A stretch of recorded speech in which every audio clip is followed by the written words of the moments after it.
Hello, fans. I'm the PC Expert Amateur, and we're going to take a look at the Super Flower Megacool 140 PWM fan.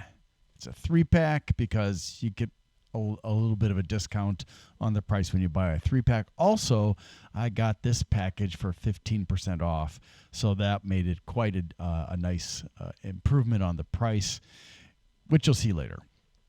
So let's take a look. First of all, this fan, or this trio of fans, I should say, comes with two different kinds of radiator bolts.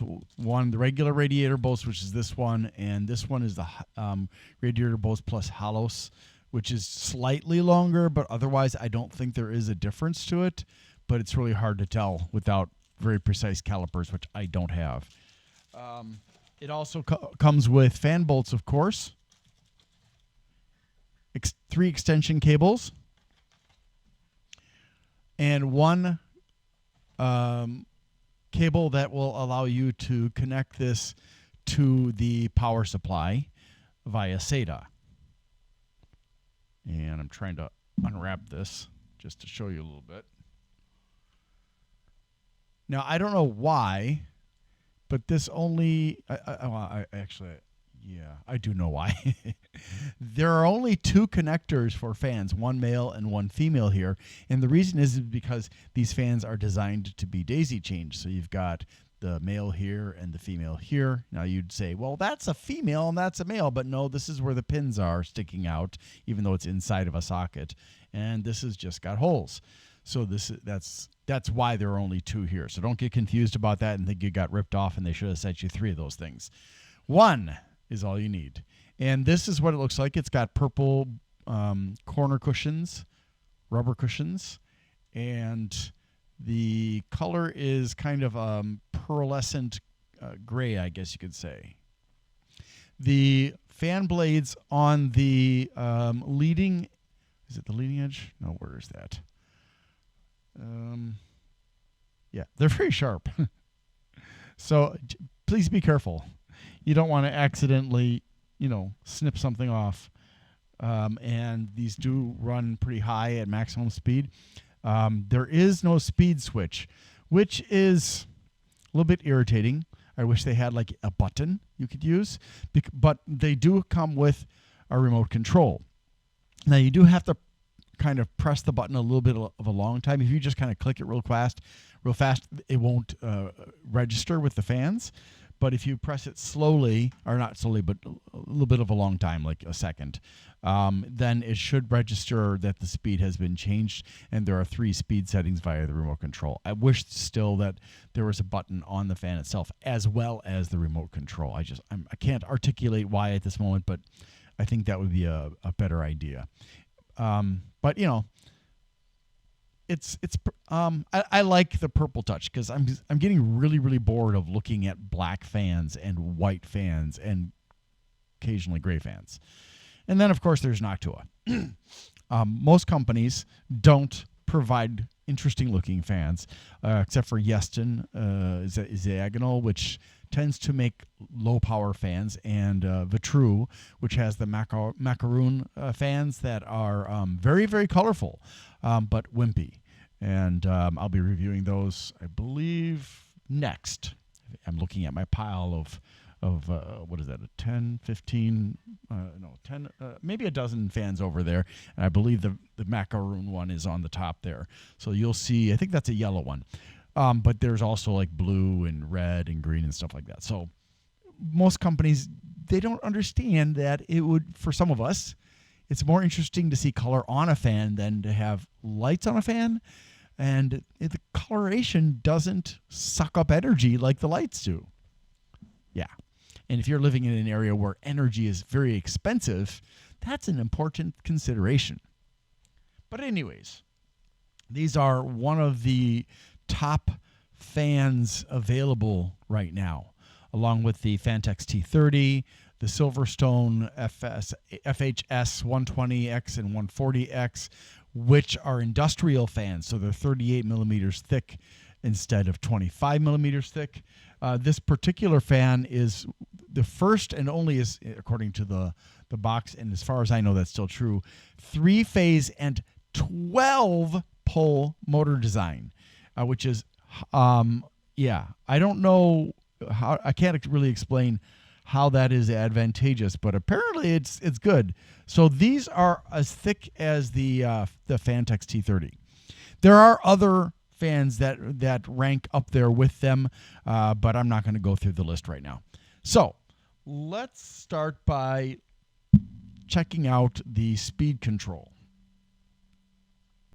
So here is the remote control, and as you can see, it's low, medium, and high speed buttons, and that's it.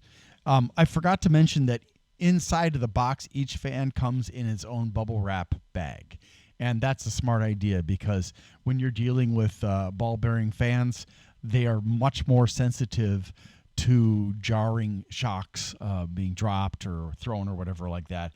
I have had B Gears and Silverstone dual ball bearings fans, for example, and others, arrived with damage to the ball bearings, which is most unfortunate. So let's see here. I'm going to plug this in, and we're going to experience what makes this one of the best fans. And it's competitively priced against the other companies.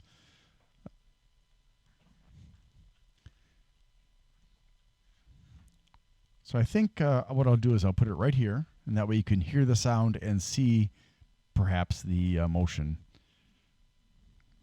So I'm going to put it at maximum speed. It takes a minute to get going. I guess I don't really remember that being an issue with the 120s. But once it gets going, so this is kind of the maximum speed and this is the low setting. It's automatically, if you lose your remote control, these fans will always run at low speed. So don't let the battery rot in here and don't lose the controller. Make a little container on your computer somewhere to hold it in there so that you can use it. So that's the noise at low speed. Now, medium,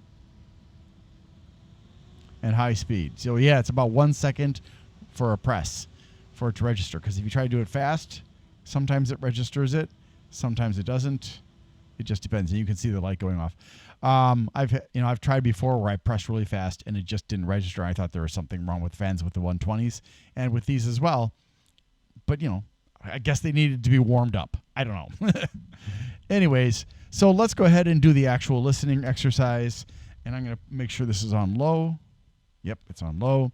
So we can hear the range of speeds or as far as noise is concerned.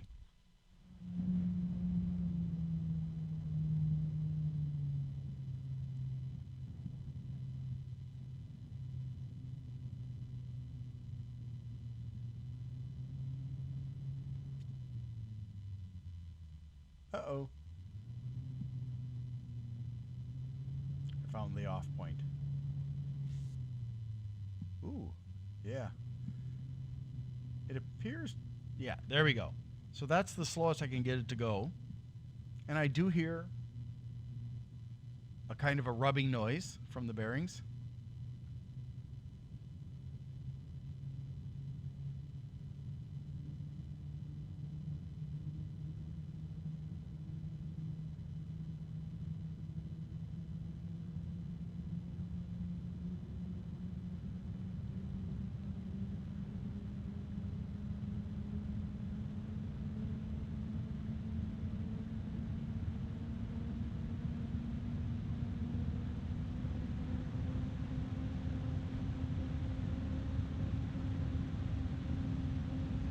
Okay, so no harmonic resonances, which probably means that on the other two speeds there will be no harmonic resonances either. Let me turn this down.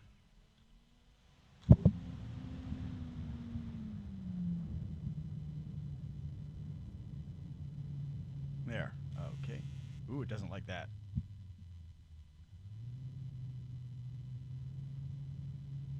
Okay, that's the lowest.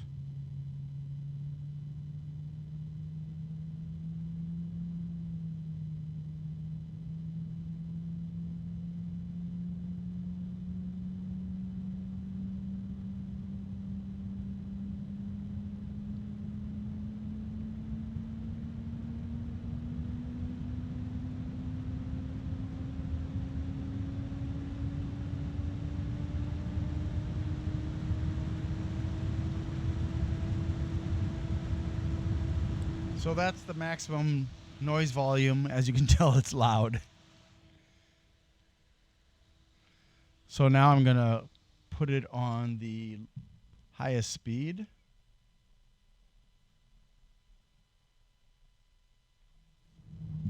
And there we go.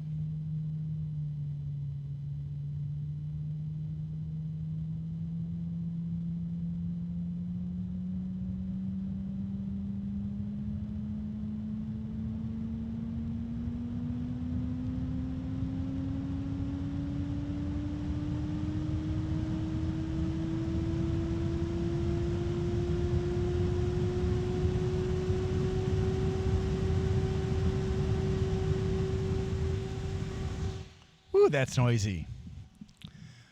I'm not sure which is noisier though, this one or the Silverstone or the Fantex. I think this is noisier than the Fantex. Not quite sure about the Silverstone though. I'd have to do a side by side. Anyways, I'm going to put this down to the low speed now, and I'm going to check out the static pressure at low speed. Let's see, where is it? That's a really good spot right there. Is there a better spot? No, that seems to be it. So that is, I would say, about 2.5 millimeters of static pressure. Now let's go to medium. Interesting how that's the best spot.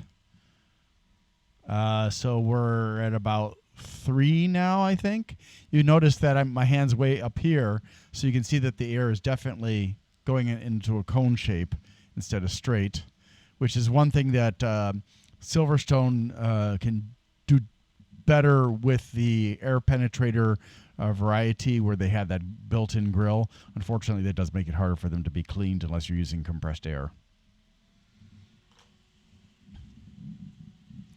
All right, where is it? Not a significant. See, it's weaker here. There's not a significant difference between medium and high, honestly. But there is a difference, and because it's so spread out, I'm not getting the full effect of the fans blades on my hand, and that's one of the difficult things when you have a powerful fan that cones outward the wind, that is. So it's going like this instead of straight. It gets the stronger it is, the harder it is to evaluate its actual static pressure. So that's probably why. But don't worry, I do have a manometer that I've built, and I will be using that in the next stage of my fan reviews to let you know what I find out as far as the real static pressure. And I'm going to assume at this point that this company is fairly accurate about their static pressure. I wish they would release a version of this that did not have the speed remote control and was just a 1-speed but high-speed fan, because personally, I think for most customers, the use of the speed control is unnecessary.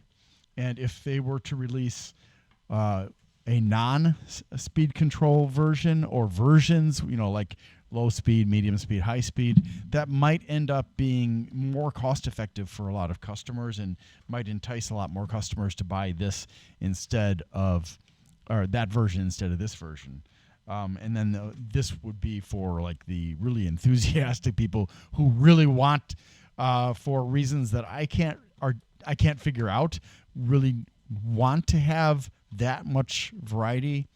But then again, you can say, well, with this, I get to play with the buttons and change the speed to what I want it to be at that moment. Like maybe sometimes I want it to be quieter because I'm doing work that requires that, or I'm just irritated by it.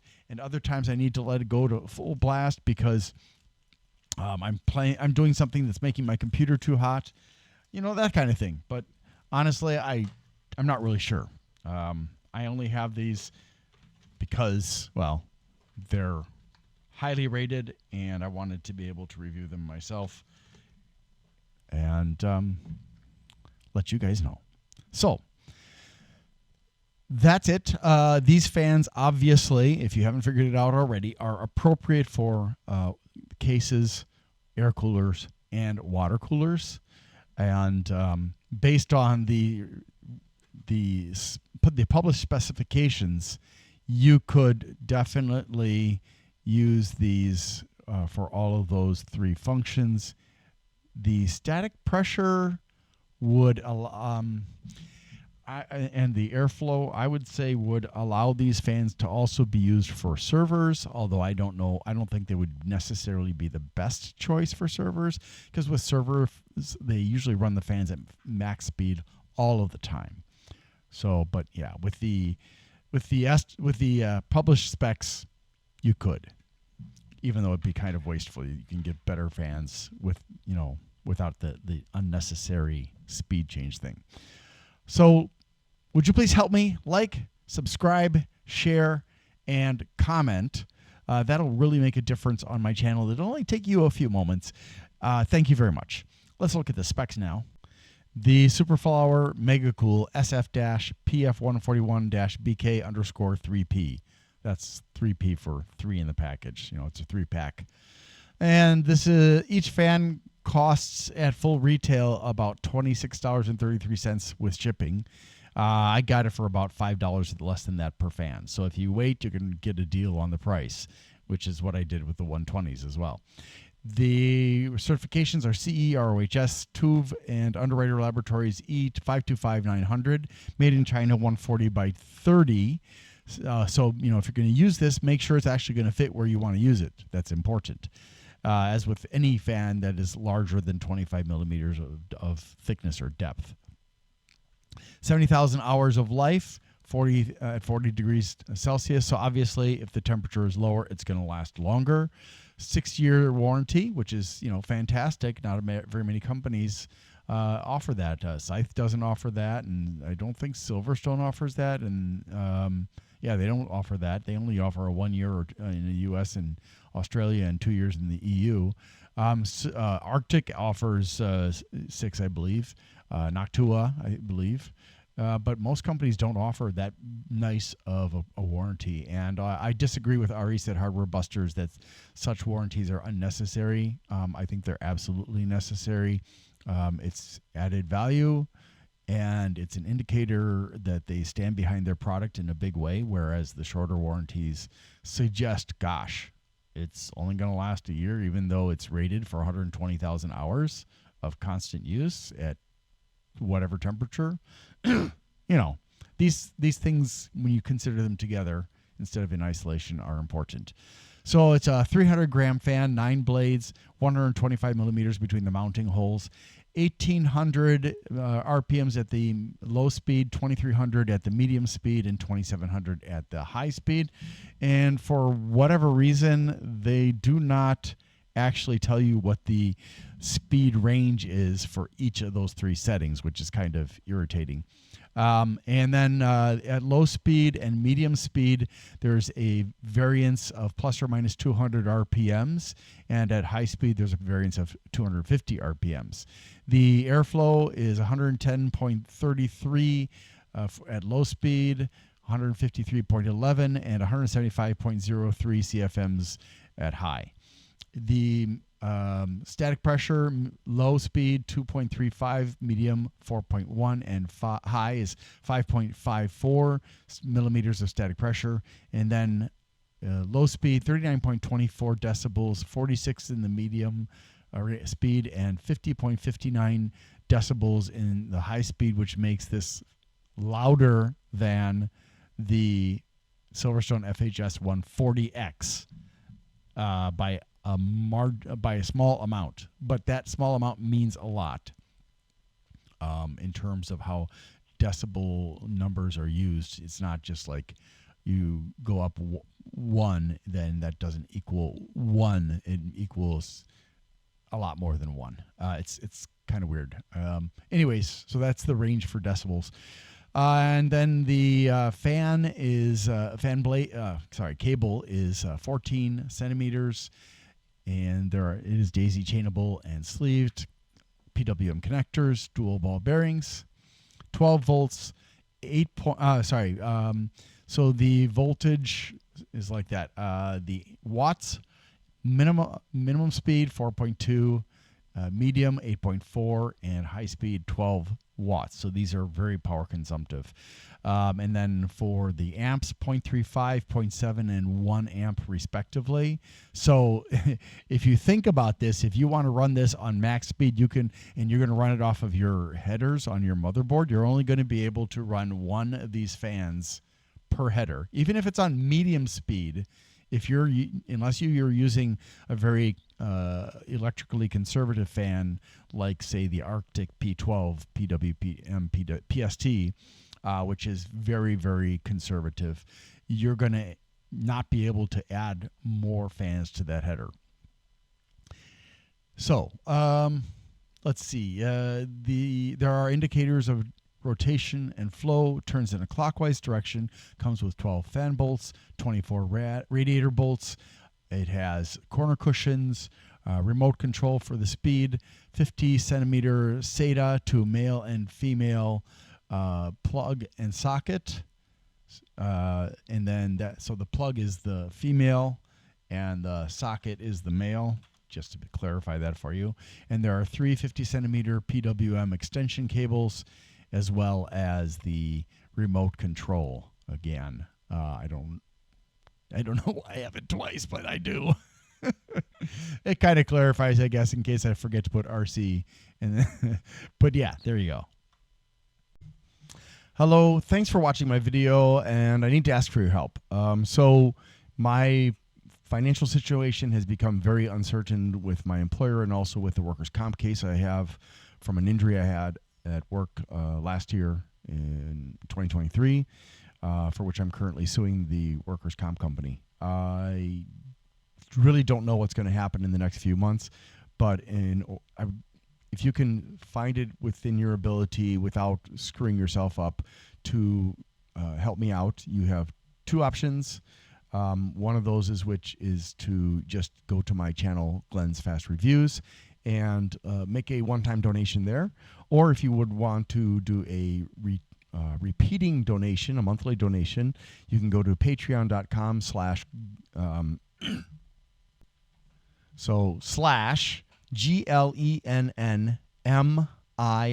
That's G as in Glenn, LEN as in Nancy, N as in Nancy, M as in Mary, no, not but I, right?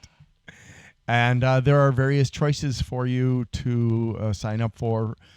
If you cannot afford the lowest option that I have put up there, let me know, and I will put in a lower option that can work for other people.